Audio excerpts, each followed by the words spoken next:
Hello दोस्तों, नमस्कार। मैं शैलेंद्र कुमार आप सभी का स्वागत करता हूं आपके अपने चैनल एग्री नॉलेज प्लस पर। दोस्तों, आज हम लोग देखेंगे उन तमाम महत्वपूर्ण एग्रीकल्चर इंस्टीट्यूट, ऑर्गेनाइजेशन और साथ साथ में एग्रीकल्चर यूनिवर्सिटीज़, जिसके अंतर्गत ड्रीम यूनिवर्सिटीज़ और साथ साथ में जो हमारे नेशनल ब्यूरोज़ हैं उनके बारे में भी हम लोग अध्ययन करेंगे, क्योंकि ये एक ऐसा टॉपिक है जहाँ से हर एक कृषि परीक्षा में एक से दो प्रश्न बन ही जाते हैं। तो आइए आज के सेशन की शुरुआत करते हैं मोटिवेशनल कोट्स के साथ। आज का मोटिवेशनल कोट्स है, सीढ़ियाँ उनके लिए बनी होती हैं, सीढ़ियाँ उनके लिए बनी होती हैं जिनको छत पर जाना होता है। आसमां पर हो जिनकी नज़र, आसमां पर हो जिनकी नज़र, उन्हें रास्ता खुद बनाना पड़ता है।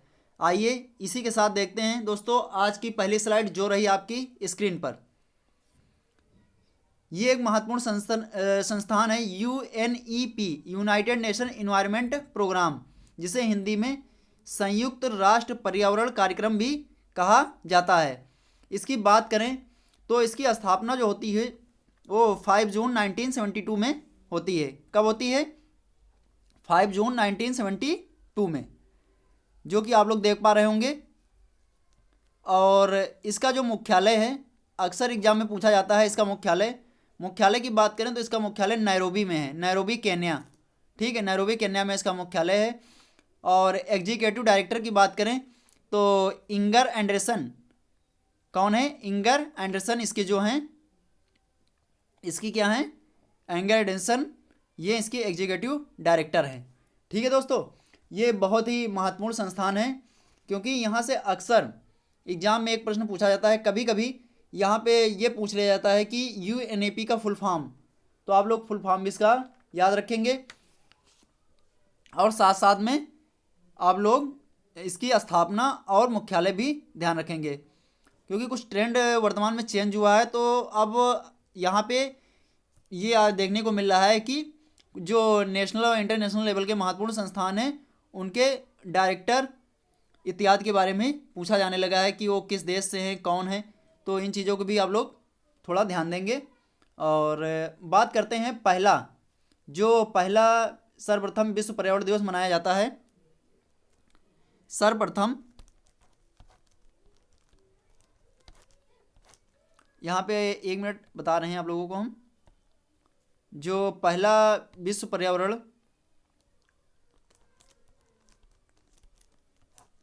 पहला पर्यावरण दिवस जो मनाया जाता है, विश्व पर्यावरण दिवस, पहला विश्व पर्यावरण दिवस की बात करें, पहला विश्व पर्यावरण दिवस कब मनाया जाता है? ये 5 जून 1974 को मनाया जाता है, जबकि इस संस्थान की स्थापना 5 जून 1972 को होती है। लेकिन अगर आप लोगों से ये पूछा जाए कि पहला विश्व पर्यावरण दिवस कब मनाया गया था, तो आप लोग इसका राइट आंसर क्या देंगे? 5 जून 1974। ये इंपॉर्टेंट है, आप लोग ध्यान रखेंगे। आइए इसी के साथ बढ़ते हैं और नेक्स्ट देखते हैं। ये यहाँ पे आप लोग नेक्स्ट स्लाइड है आपके सामने, और आप लोग देख पा रहे होंगे यहाँ पे एक महत्वपूर्ण संस्थान दिया गया है IUCN। इसका पूरा नाम है international union for conservation of nature. क्या नाम है? International union for conservation of nature, जिसे हिंदी में अंतर्राष्ट्रीय प्रकृति संरक्षण संघ कहा जाता है।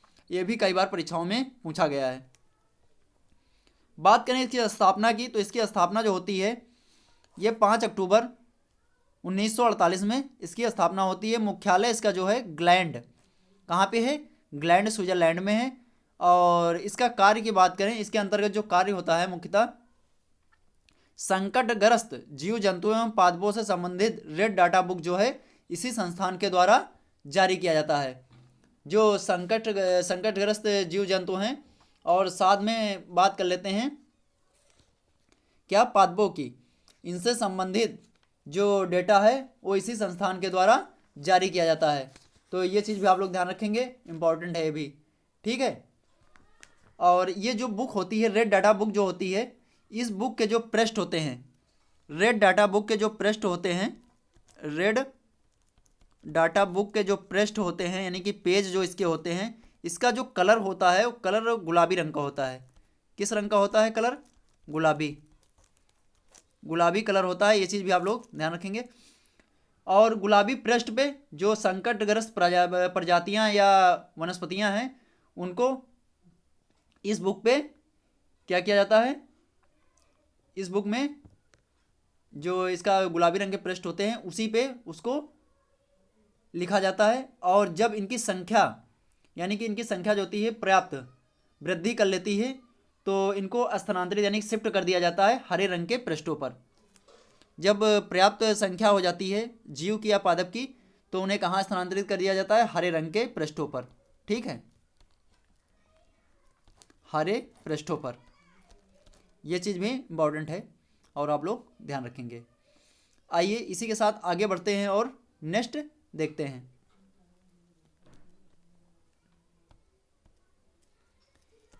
ये नेक्स्ट संस्थान आप लोग देख पा रहे होंगे जो कि आपकी स्क्रीन पर है, WWF world wild life fund for nature. ठीक है, क्या नाम है इसका? World wild life fund for nature. Hindi में से प्रकृति के लिए विश्वव्यापी निधि भी कहा जाता है। और इसकी स्थापना की बात करें तो इसकी स्थापना जो होती है 29 अप्रैल 1961 में होती है। ठीक है, और मुख्यालय की बात करें तो मार्गस स्विट्जरलैंड में है। प्रतीक इसकी बात करें, प्रतीक यहाँ पे लिखा है ज्वाइंट, ज्वाइंट ना होकर यहाँ पे क्या होगा? जियांट। क्या होगा? जियांट पांडा।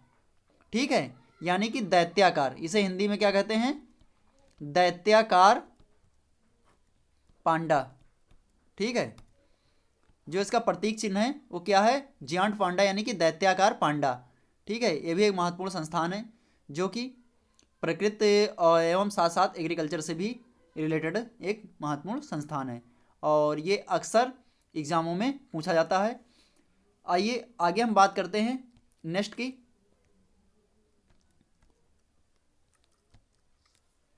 नेक्स्ट आप लोग देख पा रहे होंगे ये महत्वपूर्ण संस्थान यहाँ पे दिया गया है, international service in national agriculture research.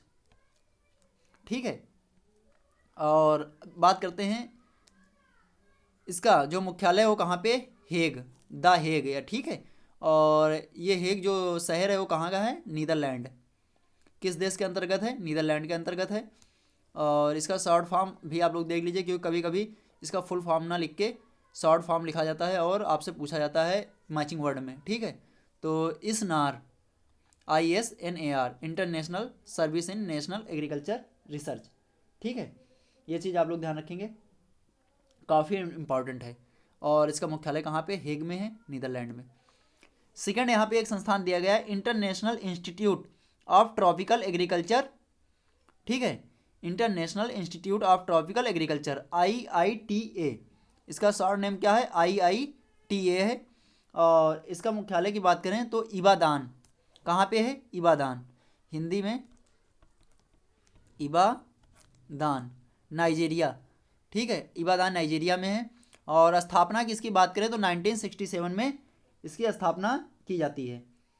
और यहाँ पे रिसर्च की बात करें तो रिसर्च में यहाँ पे लेग्यूम्स। ठीक है, लेग्यूम्स के अलावा जो कंद वाली फसलें होती हैं उन्हीं का यहाँ पे रिसर्च किया जाता है इस संस्थान में।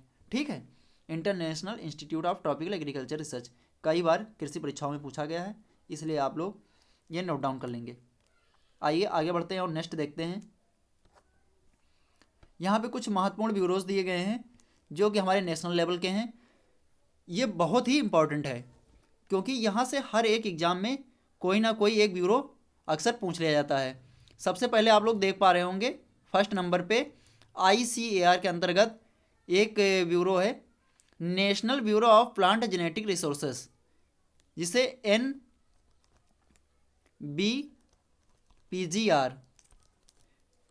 National Bureau of plant genetic resources. ज़्यादातर ये शॉर्ट फॉर्म में लिख के पूछा जाता है, इसलिए इसका आप लोग शॉर्ट फॉर्म याद रखेंगे, NBPGR। ठीक है, ये कहाँ पे है? न्यू दिल्ली में है। ठीक है, एक महत्वपूर्ण संस्थान है भारत का, इसे आप लोग जरूर ध्यान रखेंगे। नेक्स्ट सेकंड नंबर पे आप लोग देख पा रहे होंगे आईसीएआर के अंतर्गत एक संचालित संस्थान है, ब्यूरोज है। National Bureau of Agriculturally Important Microorganism, Mau Uttar Pradesh. ये अभी जो टीजीटी का हाल में एग्रीकल्चर का एग्जाम हुआ था उसमें भी ये संस्थान पूछा गया था। National Bureaus of Agriculturally Important Microorganism, Mau Uttar Pradesh. कहाँ पे है? मऊ डिस्ट्रिक्ट। इसे मऊनाथ भंजन भी कहा जाता है। मऊ डिस्ट्रिक्ट को मऊनाथ भंजन के नाम से भी लिखते हैं। ये भी कहाँ? उत्तर प्रदेश में है।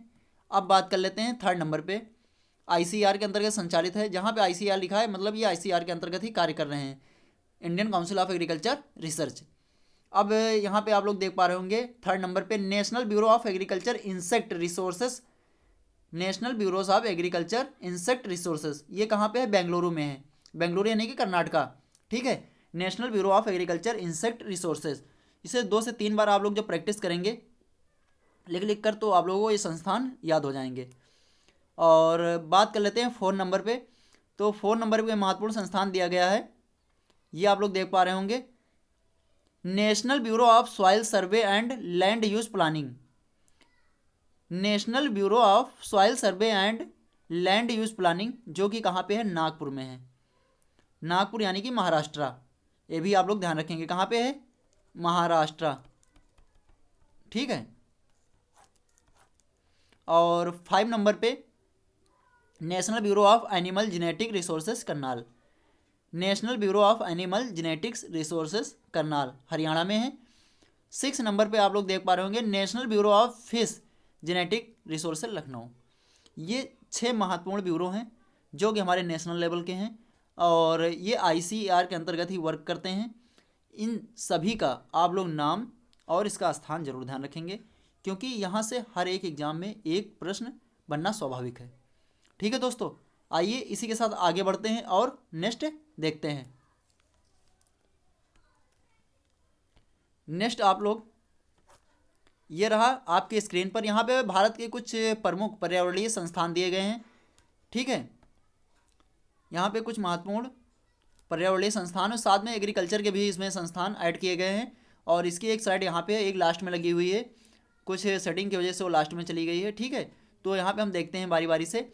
भारतीय प्राणी विज्ञान सर्वेक्षण यानी कि zoological survey of India, JSI। ठीक है, भारतीय प्राणी विज्ञान सर्वेक्षण zoological survey of India, JSI। ठीक है, ये कहाँ पे? कोलकाता में। और इसी की एक महिला डायरेक्टर यानी कि इसके जो अध्यक्ष बनी है वो धैर्ती बनर्जी। कौन है? धैर्ती बनर्जी। ठीक है, पहली महिला इसके जो अध्यक्ष बनी है यानी कि निदेशक बनी है, डायरेक्टर बनी है, वो कौन है? धैर्ती बनर्जी हैं। आप लोग एक बार नाम कंफर्म कर लेंगे, वैसे यही नाम है, धैर्ती बनर्जी। ठीक है, भारतीय प्राणी विज्ञान सर्वेक्षण zoological survey of India, JSI, Kolkata में है ये। सेकंड नंबर पे भारतीय वन्य जीव संस्थान एवं वन अनुसंधान संस्थान, ये 2 यहाँ पे महत्वपूर्ण संस्थान दिए गए हैं। एक पहला ये है और दूसरा है वन अनुसंधान संस्थान।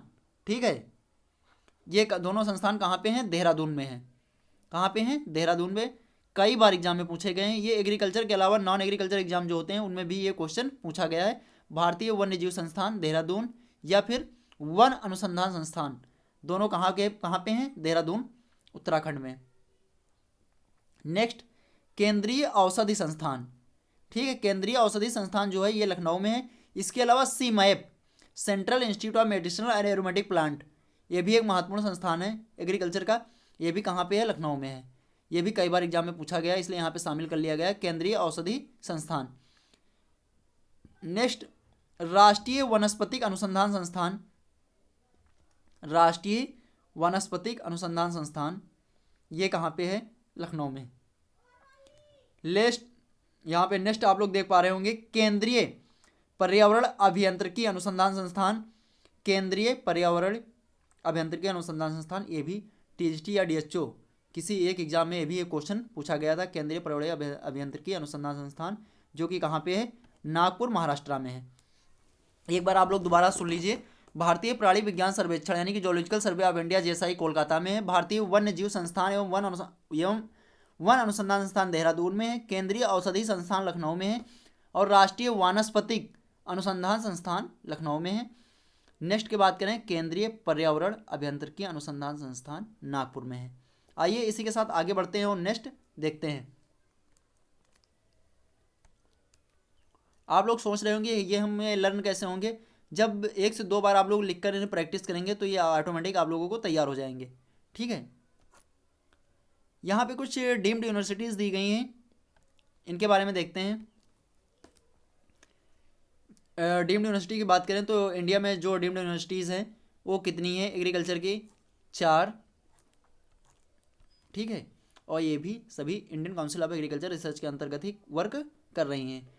पहली है Indian agriculture research institute new Delhi, IARI, क्या नाम है, IARI, Indian agriculture research institute, जो कि पहले संस्थान कहाँ पे था, पूसा में था, लेकिन वहाँ पे भूकंप आने के कारण 1936 में ये शिफ्ट कर दिया गया था न्यू दिल्ली में, और तब से ये यहीं पे वर्क कर रहा है, इंडियन एग्रीकल्चर रिसर्च इंस्टीट्यूट।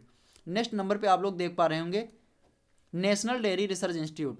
ठीक है, डेयरी के क्षेत्र में एक अहम रोल निभाने वाली एक महत्वपूर्ण संस्था है नेशनल डेयरी रिसर्च इंस्टीट्यूट, जो कि करनाल हरियाणा में है।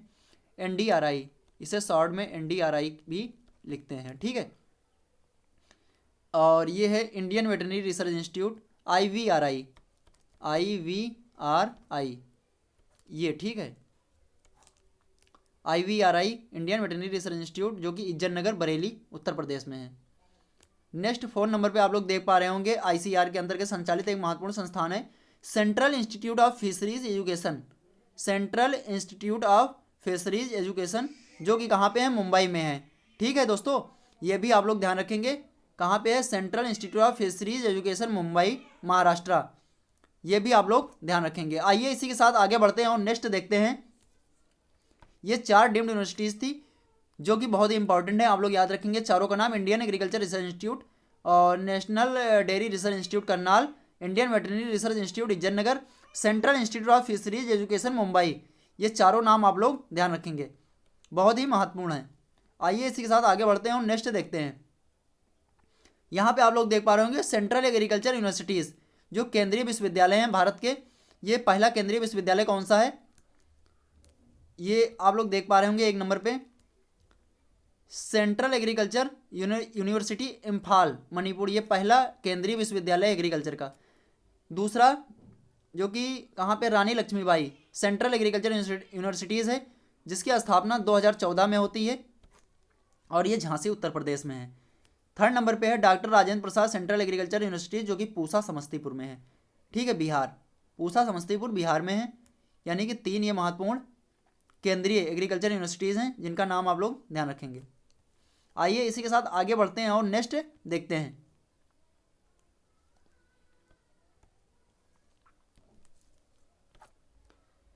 यहाँ पे कुछ पर्यावरण से रिलेटेड कुछ जो बैठकें हुई हैं, यानी कि ठीक है, उनके बारे में यहाँ पे दिया गया है। जैसे मॉन्ट्रियल प्रोटोकॉल है, क्योटो प्रोटोकॉल है, और रियो पृथ्वी सम्मेलन ब्राज़ील में जो हुआ था उसके बारे में दिया गया, और जोहान्सबर्ग सम्मेलन पृथ्वी +10 के नाम से भी जाना जाता है, उसके बारे में दिया गया। आइए बारी बारी से इनके बारे में बात करते हैं, क्योंकि ये भी एक प्रकार से एग्रीकल्चर से तो रिलेटेड है ही है, और साथ साथ में ये सभी एग्रीकल्चर और नॉन एग्रीकल्चर एग्जाम दोनों में यहाँ से प्रश्न अक्सर पूछे जाते हैं।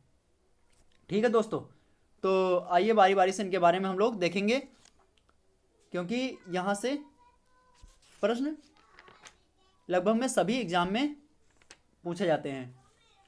आइए देखते हैं हम लोग। सबसे पहले दिया गया है मॉन्ट्रियल प्रोटोकॉल, कौन सा है, मॉन्ट्रियल प्रोटोकॉल है, जो कि सबसे ऊपर दिया गया है। और बात करें इसकी तो ये होता कब है, मॉन्ट्रियल प्रोटोकॉल जो होता है 16 सितंबर, सॉरी कब होता है, 16 सितंबर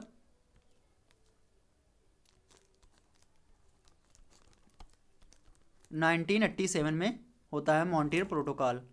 और ये जो मॉन्ट्रियल प्रोटोकॉल हुआ था, ये किस लिए था, ओजोन परत के संरक्षण के लिए, ओजोन परत के संरक्षण के लिए। ठीक है, ओजोन परत के संरक्षण के लिए प्रोटोकॉल हुआ था मॉन्ट्रियल प्रोटोकॉल, जो कि 16 सितंबर 1987 को होता है। और 16 सितंबर को ही ओजोन संरक्षण दिवस भी मनाया जाता है। तभी से प्रत्येक वर्ष 16 सितंबर को क्या मनाया जाता है, ओजोन दिवस, ओजोन संरक्षण दिवस मनाया जाता है। अब हम बात कर लेते हैं ओजोन से रिलेटेड, क्योंकि ओजोन से कई बार यहाँ पे प्रश्न पूछे गए हैं, तो ओजोन के बारे में आइए हम लोग समझ लेते हैं। ओजोन परत के बारे में जो महत्वपूर्ण टर्म्स हैं और इससे रिलेटेड कुछ महत्वपूर्ण चीज़ें वो भी हम लोग देख लेते हैं। एक तो सबसे पहले हम लोग यहाँ पे देख पा रहे होंगे 16 सितंबर 1987 को इसकी क्या होती है,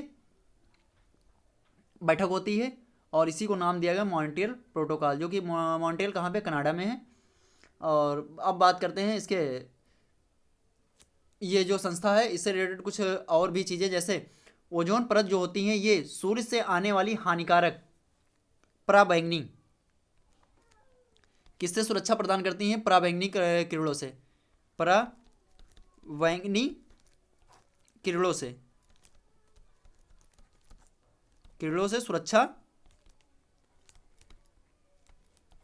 सुरक्षा प्रदान करती हैं। ठीक है, ये भी आप लोग ध्यान रखेंगे। और बात करते हैं ओजोन के क्षरण के लिए सर्वाधिक उत्तरदायी गैस की बात कर लेते हैं, तो CFC है। ओजोन क्षरण के लिए महत्वपूर्ण गैस जो है, उत्तरदायी गैस है,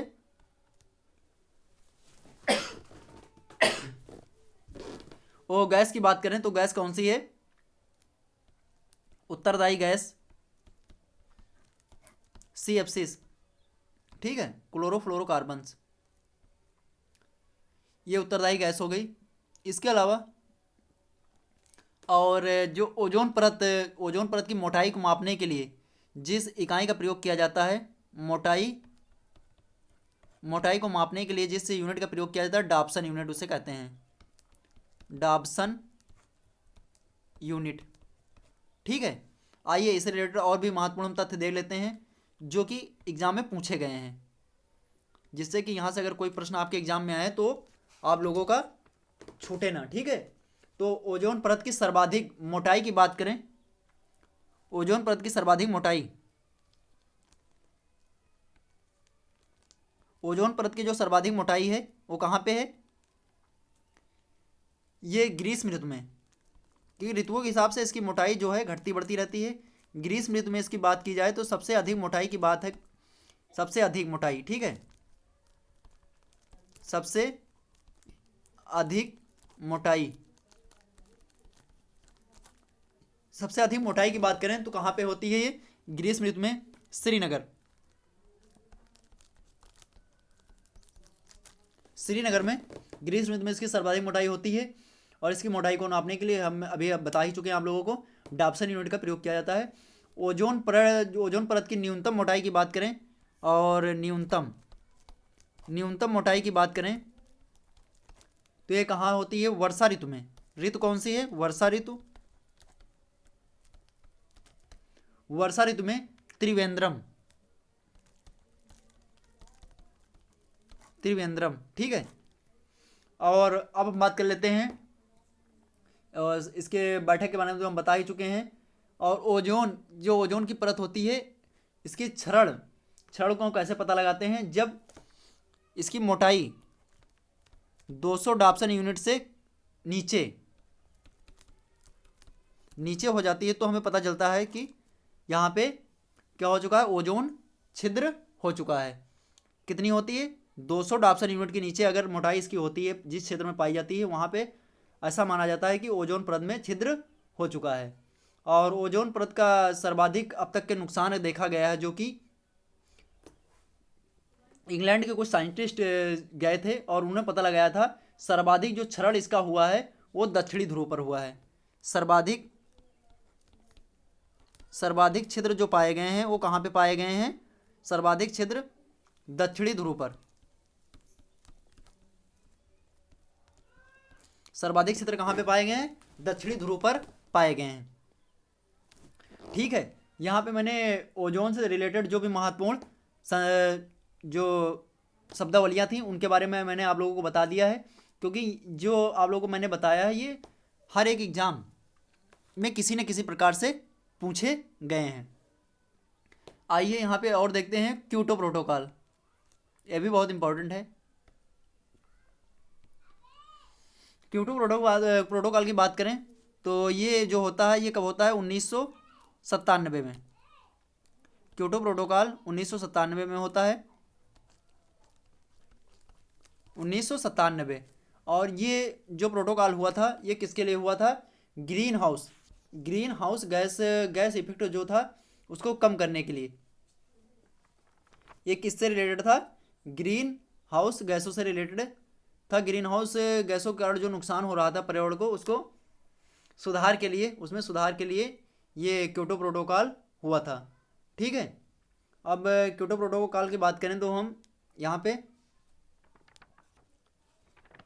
ये क्योटो प्रोटोकॉल जो है, क्योटो, वैसे क्योटो है कहाँ पे? क्योटो जो है ये जापान में है। कहाँ पे है? जापान। क्योटो, क्योटो कहाँ पे है? जापान में है। और ये जो ग्रीन हाउस गैसेस के कारण जो इफेक्ट पड़ रहा था हमारे इन्वायरमेंट पर, उसी से संबंधित ये क्या हुआ था? एक महत्वपूर्ण प्रोटोकॉल, क्योटो प्रोटोकॉल हुआ था। ठीक है। इसके अलावा हम बात करें और सर्वाधिक ग्रीन हाउस गैस उत्सर्जित करने वाले देश की बात की जाए तो सर्वाधिक ग्रीन हाउस गैस उत्सर्जित करने वाला देश की बात की जाए तो कौन है? चाइना है। ठीक है। और प्रमुख ग्रीन हाउस गैसें बात बता दें हम, क्योंकि ये भी पूछी गई एग्जाम में। Green house gas, green house gas कौन कौन सी होती हैं? CO2 होती है, CH4 यानी कि मीथेन होती है। ठीक है। नाइट्रस ऑक्साइड होती है, CFC होती है, CFC। ठीक है। और जल वाष्प, ये जो गैसें हैं CO2, CH4, nitrous oxide, chlorofluorocarbon और जल वाष्प इत्यादि गैसें जो हैं ये क्या हैं? ग्रीन हाउस गैसेस हैं। ठीक है। ये भी इम्पोर्टेंट है, आप लोग ध्यान रखेंगे। इसके अलावा अब हम बात कर लेते हैं यहाँ पे नेक्स्ट की। नेक्स्ट आप लोगों के सामने है ये जो रियो पृथ्वी सम्मेलन। रियो पृथ्वी सम्मेलन जो था ये कब हुआ था? एक मिनट दोस्तों, अभी हम बता रहे हैं आप लोगों को। 1992 में रियो पृथ्वी सम्मेलन जो होता है ये कब होता है? अभी तक हम लोग क्योटो प्रोटोकॉल की बात कर रहे थे, क्योटो प्रोटोकॉल की। अब हम लोग बात करेंगे रियो पृथ्वी सम्मेलन की। ठीक है। रियो पृथ्वी सम्मेलन जो कि कब होता है? 1992 में होता है। इसे एजेंडा 21 के नाम से भी जाना जाता है, एजेंडा 21। ठीक है। और ये हुआ कहाँ पे था? Rio de Janeiro. Rio de Janeiro कहाँ पे है? ब्राज़ील में है। ठीक है। 1992 में होता है। और इसके अलावा अब बात कर लेते हैं दूसरा जो हुआ था इसी के 10 साल बाद जोहान्सबर्ग सम्मेलन, जो कि कब होता है? 2002 में। कब होता है? 2002 में होता है, जिसे जोहान्सबर्ग सम्मेलन या पृथ्वी प्लस 10 के नाम से जाना जाता है। क्योंकि पृथ्वी प्लस 10 इस सम्मेलन को इसलिए कहा जाता था क्योंकि ये 10 साल के बाद जो रियो पृथ्वी सम्मेलन जो हुआ था रियो डी जेनेरियो में, उसके 10 साल बाद हुआ था, इसीलिए इसे जोहान्सबर्ग सम्मेलन या पृथ्वी प्लस 10 सम्मेलन के नाम से भी जाना जाता है। ठीक है दोस्तों। तो यहाँ पे इसके बारे में जो महत्वपूर्ण तथ्य थे जो कि अक्सर एग्जाम में पूछे गए हैं, उसके बारे में हमने लगभग में आप लोगों को बता दिया है। ठीक है। और इसकी थीम भी आप लोग सतत विकास से रिलेटेड है। इसकी जो थीम थी वो सतत विकास से को लेकर थी। ठीक है। ये भी आप लोग ध्यान रखेंगे। और इसी को एजेंडा 21 यानी कि 1992 का जो रियो डी जेनेरियो सम्मेलन हुआ था वो किस नाम से जाना जाता है? रियो डी जेनेरियो सम्मेलन या एजेंडा 21। ठीक है। और एक और भी पर्यावरण को लेकर एक सम्मेलन होता है 2015 में, जिसे पेरिस सम्मेलन कहा जाता है, पेरिस सम्मेलन के नाम से जाना जाता है। और इसके अतिरिक्त एक महत्वपूर्ण सम्मेलन हुआ था 2012 में, ठीक है, वो भी रियो डी जेनेरियो सम्मेलन सेकंड के नाम से जाना जाता है, ठीक है, रियो डी जेनेरियो सम्मेलन सेकंड 2012 रियो सेकंड के नाम से जाना जाता है। तो आप लोगों को हमने महत्वपूर्ण सम्मेलन जो थे उसके बारे में आप लोगों को मैंने बता दिया है, और इसी के साथ आगे बढ़ते हैं और नेक्स्ट देखते हैं। और आगे जब हमारी क्लासें रेगुलर होंगी केन सुपरवाइजर और एटीए के लिए, तो इनके बारे में हम लोग विस्तार से एक बार फिर चर्चा करेंगे, ठीक है। आइए आगे देखते हैं। यहाँ पे एक महत्वपूर्ण संस्थान दिया गया है, इंटरनेशनल पोटैटो सेंटर CIP, ठीक है। ये कहीं कहीं पे इंटरनेशनल सेंटर फॉर पोटैटो के नाम से भी मतलब आप लोग देख पाएंगे लिखा मिलेगा, लेकिन इसका जो फुल फॉर्म है इंटरनेशनल पोटैटो सेंटर CIP, जो कि कहाँ है, लीमा पेरू में है, ठीक है। और इसकी स्थापना 1971 में होती है। जो इंटरनेशनल लेवल पे जो रिसर्च होती हैं आलू को लेकर, वो इसी संस्थान के द्वारा की जाती हैं। Next, International Maize and Wheat Improvement Centre CIMMYT, ठीक है, International Maize and Wheat Improvement Centre CIMMYT, एल्बर्टॉन मैक्सिको 1966 में इसकी स्थापना होती है, ठीक है। और यहाँ पे जौ है, ग्वार है, ट्रिटिकेल है इत्यादि जो फसलें हैं उनके मतलब रिसर्च से संबंधित कार्य यहाँ पे होते हैं। ये कहाँ पे, एल्बर्टॉन मैक्सिको 1966 में इसकी स्थापना होती है। पूरा नाम है International Maize and Wheat Improvement Centre CIMMYT। आइए इसी के साथ आगे बढ़ते हैं और नेक्स्ट देखते हैं। यहाँ पे आप लोग देख पा रहे होंगे एक नेक्स्ट संस्थान दिया गया है, Consultative Group on International Agriculture Research CGIAR, महत्वपूर्ण संस्थान है और ये एक अमेरिकन संस्थान है, ठीक है, अमेरिका में है इंटरनेशनल लेवल का, और इसकी स्थापना संयुक्त राज्य अमेरिका में 1971 में होती है।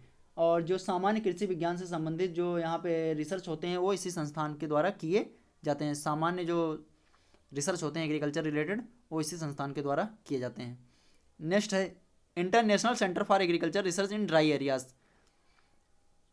International Centre for agriculture research in dry areas, ये कहाँ पे है, बेरूत लेबनान में है, बेरूत लेबनान। और इसकी स्थापना की बात की जाए तो स्थापना कब होती है, 1977 में। और सामने इसका लोगो दिया गया है, यहाँ पे आप लोग देख पा रहे होंगे इसका लोगो ये है, और CGIAR का लोगो जो है ये आप लोग देख पा रहे होंगे यहाँ पे दिया गया है, ठीक है दोस्तों। ये इसी के साथ आगे बढ़ते हैं और नेक्स्ट देखते हैं।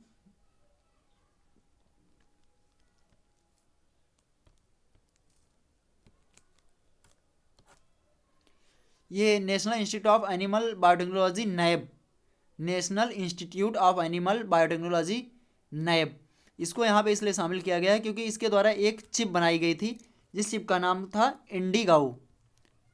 आप लोग पढ़ लेंगे इसे, महत्वपूर्ण चीज़ इसमें दी गई हैं।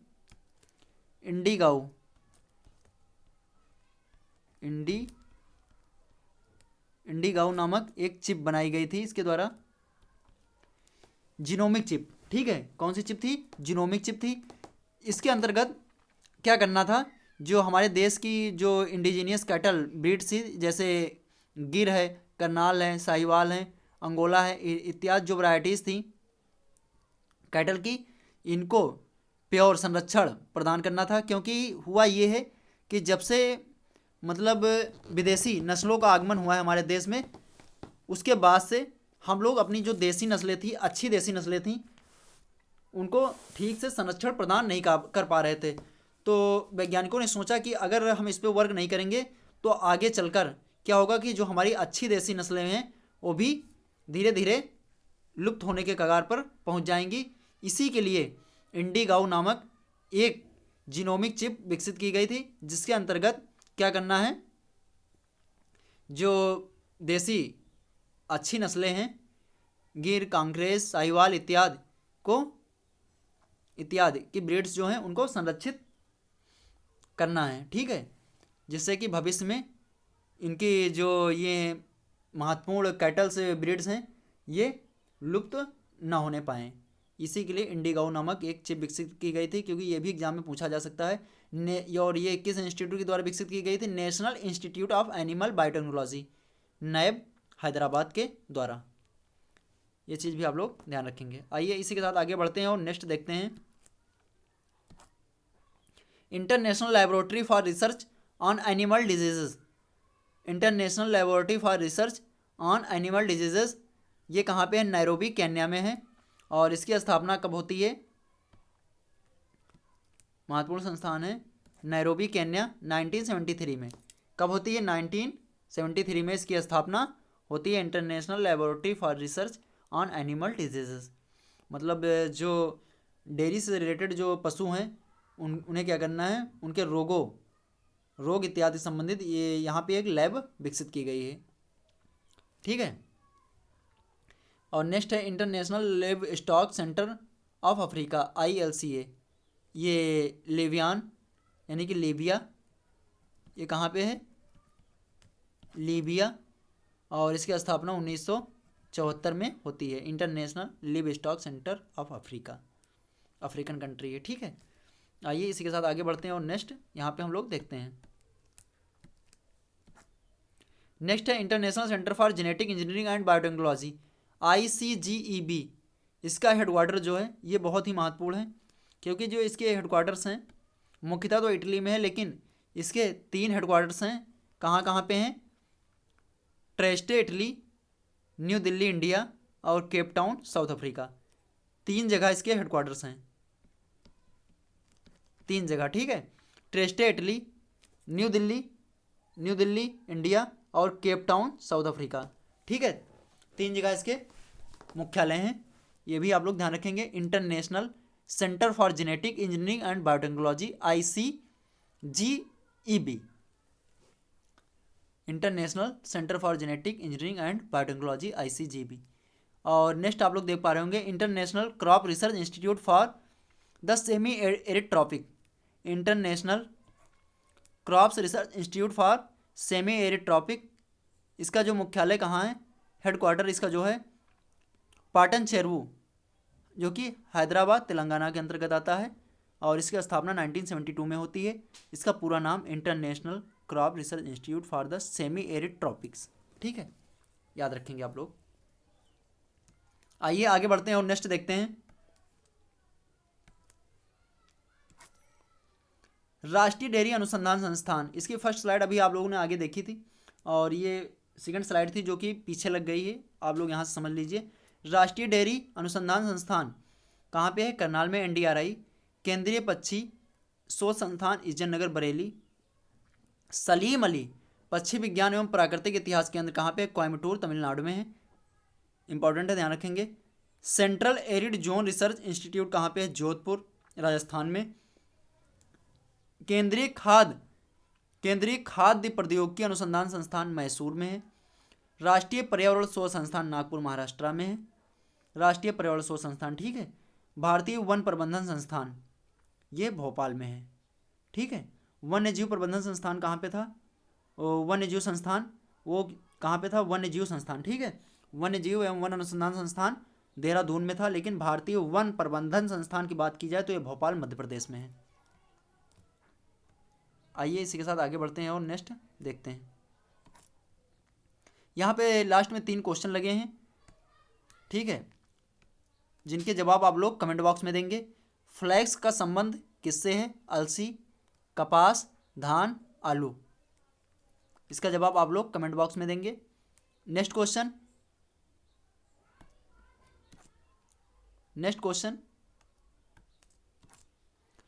द्वितीय हरित क्रांति का संबंध, द्वितीय हरित क्रांति जो हुई थी, सेकेंड ग्रीन रेवोल्यूशन, इसका रिलेशन किससे है? अधिक उपज देने वाले बीजों से, गेहूं के उत्पादन से, चावल के उत्पादन से, जैव प्रौद्योगिकी के प्रयोग से।